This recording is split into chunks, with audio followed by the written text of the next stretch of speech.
पूछेगा नहीं समझने वाले। आप लोग क्या रहते हैं, जो भी किसी भी एक्सरसाइज का जो अगर विविध प्रश्नावली का जो प्रश्न रहता है वो कॉन्सेप्चुअल रहता है, उसमें पीछे ऊँचे वाला कॉन्सेप्ट मतलब ढेर सारे कॉन्सेप्ट को उसमें इम्प्लीमेंट करके जो सवाल बनती है वो सवाल डाला हुआ रहता है। और आप लोग क्या रहते हो, आप लोग सडनली वाले हो, 11th गायब 12th में आ गए तो परेशानी तो होगी ना। तो टीचर्स को उस एक सवाल को बताने के लिए आपको उस सवाल में जितने भी कॉन्सेप्ट हैं उस सबको बताना पड़ेगा। तो टाइम तो दोगे ना एक सवाल पर, लेकिन आप लोग टाइमों नहीं दोगे। लोग कुल मिलाकर के जो गलती की है उसकी भरपाई भी नहीं करेंगे, जो गलती की है हम उसका भरपाई भी नहीं करेंगे और मुझे वो सब चीज़ें चाहिए, तो ऐसा तो नहीं होने वाला है। यही तो पैसेंस आपको सबसे नीचे ले जाएगा, ये आप में नहीं होना चाहिए। आइए हम लोग क्या पढ़ रहे थे, सारणी चैप्टर ना, सारणी का कौन सा एक्सरसाइज पढ़ रहे थे, विविध प्रश्नावली। क्या ख़त्म कर लिए हैं क्या, विविध प्रश्नावली ख़त्म किए? चलिए शुरू हो जाइए। कौन से सवाल पे थे हम लोग? 8 नंबर सवाल देख लिए थे। 8 नंबर सवाल तक हम क्लियर करवा चुके हैं। 9वां और 10वां देखिए, आपको ये भी बोला गया था 9वां 10वां, मेरी बात को समझिएगा, ये 9वां हो गई, ये 10वां हो गई, ये 11वां 12वां 15वां तक ना गुणधर्म पे आधारित सवाल है, जो कि 4.2 में हम लोग पढ़े थे, समझ रहे हैं। और आपको बड़ी आराम से समझना चाहिए। चलिए 9वां सवाल पे आते हैं। 9वां में क्या है, मतलब 9वां में मुझे सिद्ध करने वाली सवाल नहीं है, मान ज्ञात करने वाली सवाल है। नीचे देखेंगे नहीं, नीचे नहीं देखेंगे, सुनेंगे। 9वां नंबर सवाल में मान ज्ञात करे थे। क्या मान ज्ञात करे, सवाल को देखिए। x है, y है, x plus Y, y x plus Y और x प्लस वाई, x और y, ये सही है। इसे मुझे हल करनी है, सिद्ध नहीं करनी है। बस इसको आगे बढ़ा के हल कर लो, छोड़ दो। सिद्ध करने वाला सवाल में RHS दिख रहा था, RHS दिखता है और RHS को ही टारगेट बना के हम लोग काम करते हैं। आइए हम इसको आगे बढ़ाने की कोशिश करते हैं। सबसे पहले देखिए प्रश्न को, सोचिए। छोटा करके प्रसरण करेंगे ना, तो सोचिए। देखिए इसमें देखो मेरी बात को, x है, y है और x प्लस वाई है, y है y x, मतलब अगर आप नोटिस करेंगे ना गौर से, तो ये मेरा है R1 R2 R3 है ना, R1 R2 R3। अगर आप R1 R2 R3 तीनों को जोड़ देते हो तो पता क्या आएगा, सो 2x 2y 2x 2y 2x 2y सभी जगह पे आ जाएगा। ठीक है, देखो इसमें x है, y है, इसमें x प्लस है, जोड़ेंगे तो 2x और 2y नहीं आ जाएगा। इसको भी जोड़ेंगे 2y और 2x, इसको भी जोड़ेंगे तो 2y और 2x। अगर हम R1 पे संक्रिया करते हैं और R1 पर ही जोड़ देते हैं R2 और R3 को, तो जो ये मिलेगी मुझे, वो क्या मिलेगी, 2 into X plus Y, 2 into X plus Y, 2 into X plus Y. Clear है? अब बाकी सबको लिखेंगे, y X plus Y X, X plus Y X और y मिला। जैसे ही ये मिला उसके बाद तो आप समझ ही गए होंगे, बस किसी एक पंक्ति या किसी एक स्तंभ में सेम चीज़ें आना बाकी होता है। अगर वो आ गई उसको कॉमन लेंगे, बचेगा 1, 2 को 0 करवाएंगे, प्रसरण करेंगे, सवाल चला गया सेफ जोन में। अब मुझे क्या बचेगा, 2 into X plus Y common लेने के बाद क्या बचेगा, 1 1 1 y X plus Y X, X plus Y X और y। क्लियर है? अब आप आगे बढ़ाएंगे, मुझे लग रहा है ये C1 C2 और C3 2 0 करवा लेंगे ना। अब बताओ, C1 पे काम करेंगे तो C1 पे काम करेंगे, C1 में से C2 घटेगा, फिर हम C2 पे काम करेंगे और C2 में से C3 घटेगा। ऐसा हम लोग देख चुके थे। चलिए हम लोग आगे बढ़ाते हैं इसको। तो 2 इंटू एक्स प्लस वाई को तो बाहर वाले को तो कुछ करना ही नहीं है, ये 0 हो जाएगी। और जब इसमें से इसको घटेंगे तो माइनस एक्स नहीं हो जाएगा, इसमें से घटेंगे तो y हो जाएगा। 1 में से 1 घट के 0, जब इसमें से घटाएंगे तो x घट के सीधे y बचेगी, x माइनस वाई, और वो 1 है, x है और y है। क्या मुझे मिल गया, क्या 2 0 मिल गए? कुछ कॉमन भी हो रही है क्या, कुछ कॉमन हो रही है? ना ना ना ना, मुझे कुछ कॉमन नहीं हो रही, कॉमन होता तो ले लेते, लेकिन 2 0 तो बन गई ना। अब हम प्रसरण कर लेंगे किसके हिसाब से, तो R1 के अनुदिश प्रसरण कर लोगे और आपका काम हो जाएगा। चलिए प्रसरण करते हैं R1 के अनुदिश। यहाँ पे लिख देते हैं हम R1 के अनुदिश प्रसरण करने पर आप लोग लिख लेना। तो शुरू हो जाइए R1 के अनुदिश। 2 × x + y तो है ही, जगह नहीं था तो आप नीचे कर देंगे हम। शुरू हो जाइए। जीरो वाले को छोड़ देते हैं, एक वाले को लेते हैं ना, तो शुरू हो जाइए। एक वाले को लेते हैं, तो एक वाले को लीजिए, ऐसे ढकेंगे, गुना करिए। Minus X square plus X Y, यही ना है। माइनस माइनस इसका काम कर लिए। अब इसको इससे माइनस, क्या मैनेज कर दे आप? देखिए मेरे पास जगह नहीं था, आप लोग लाइन वाइज लिखना, साथ में आप लोग लाइन में लिखना है। तो 2 × x y होगा ही ना, बताओ कितना हो जाएगा सर? आपको माइनस कॉमन ले ले क्या? माइनस कॉमन लेने के बाद कितना आएगा? एक काम कर लेते हैं, माइनस को टोटल हम बाहर में कॉमन लेते हैं, तो बचा कितना? x² plus xy plus y², यही ना है ना? ये क्या ये है? जैसे माइनस कॉमन लेंगे तो ये दोनों प्लस हो जाएगा, बीच वाला माइनस हो जाएगा। अब इसको थोड़ा सा गौर से देखिएगा, तो अब इसको आप गौर से देखिए तो ये जो कौन सा फार्मूला बना, ये बना ना। अब देखिए ये कौन सा फार्मूला, टोटल इसको देखिए, गौर से देखिए, गौर से देखिए कौन सा फार्मूला बना है, ये वाला x + y × x² - xy plus a³ + b³। Clear है ना? यहाँ से आते a³ + b³ नहीं है, तो 2 तो है माइनस में, और ये मुझे बचा a³ + b³, क्योंकि a³ + b³ का ना ये फार्मूला बनती है। कोई दिक्कत नहीं होना चाहिए। ये आपको आंसर लानी है, क्योंकि ये कुछ मिलाने वाला था ना, आपको सीधे लिख लोगे। ये रहा प्रश्न नंबर आपका 9। जल्दी से खाली कर लीजिए, हम 1 बाय 1 देखेंगे, जल्दी से क्लियर करिए। 10वां देखे क्या? 10वां में काफ़ी सवाल पहले देखते हैं। 1 1 1 x + y और x, y और x + y, और हल करनी है मुझे। इसको थोड़ा देखिए, इसको हल करनी है। आपको नहीं लग रहा है सिंपल सवाल है? किसी एक पंक्ति स्तंभ एक है, 2 को जोड़ करवाना है।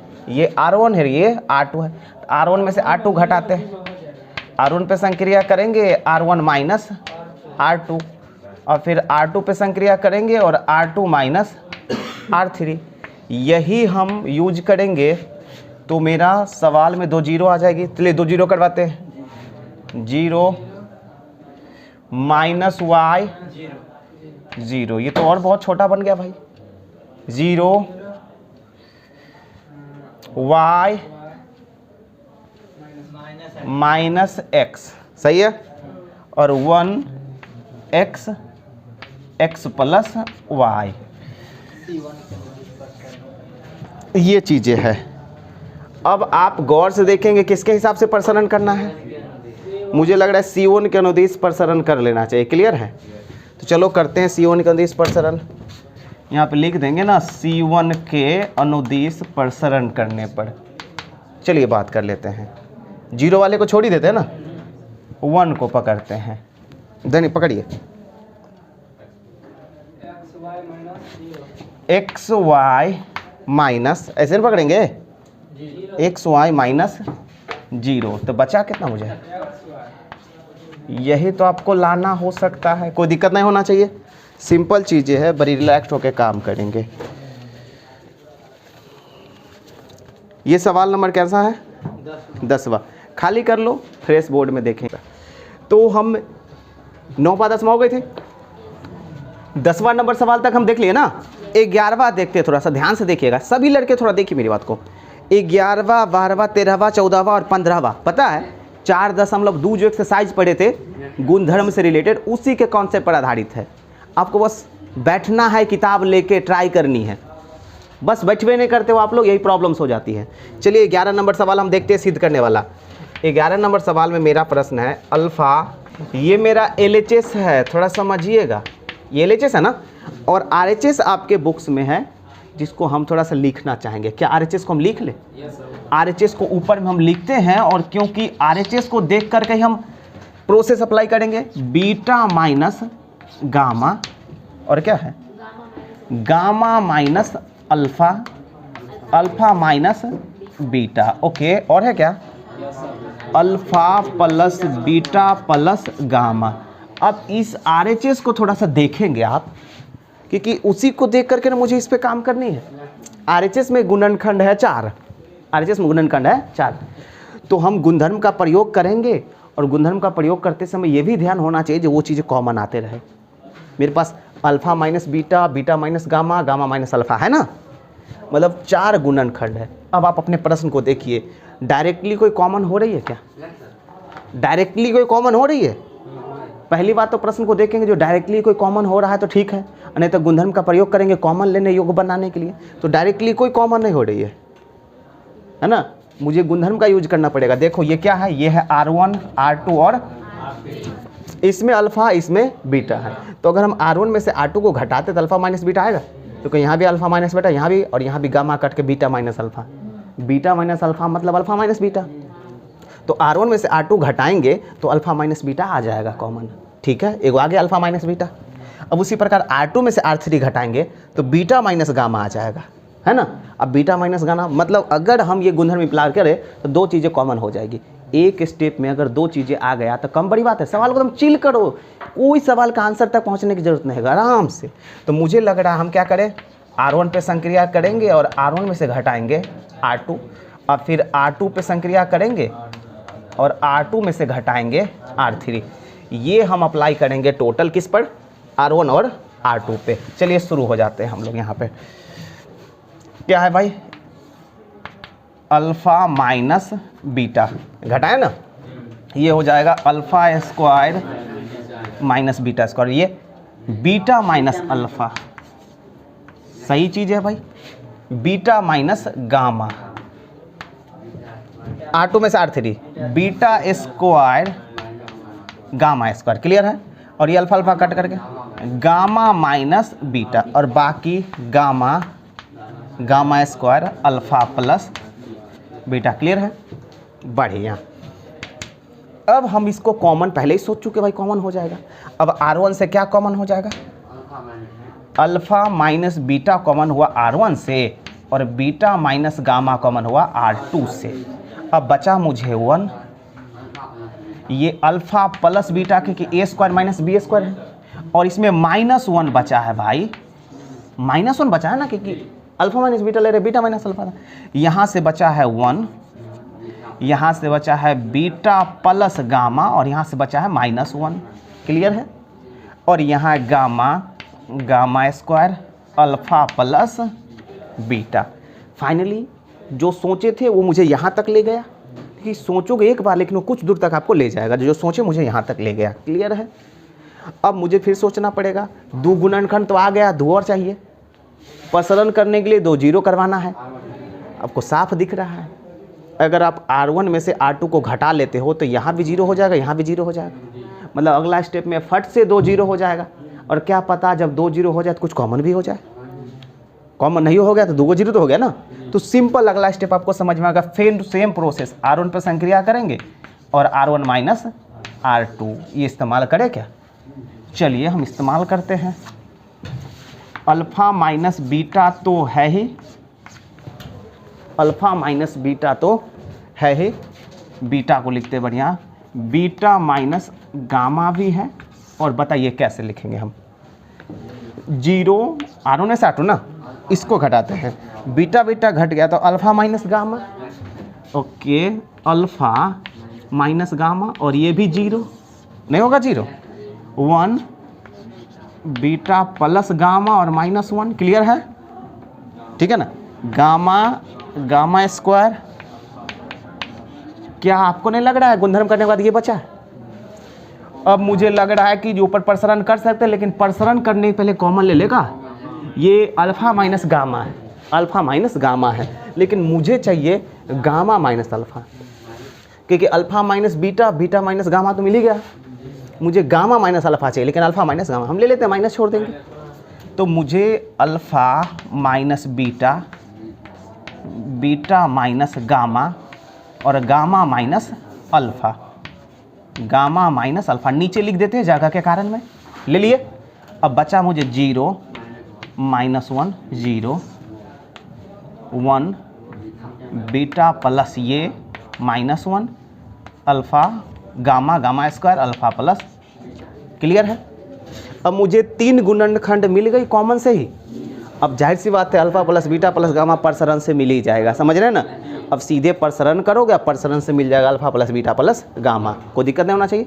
अब सीधे प्रसरण करेंगे R1 के अनुदिश, तो सीधे हम लिखेंगे R1 के अनुदिश प्रसरण करने पर, और हम जानते हैं प्रसरण करने से मिलवे करेगा वो, है ना। तो लिख देगा अगला स्टेप में ये, तो alpha minus beta, beta minus gamma, gamma minus gamma minus alpha, और अगला जो मिलेगा alpha plus beta plus gamma.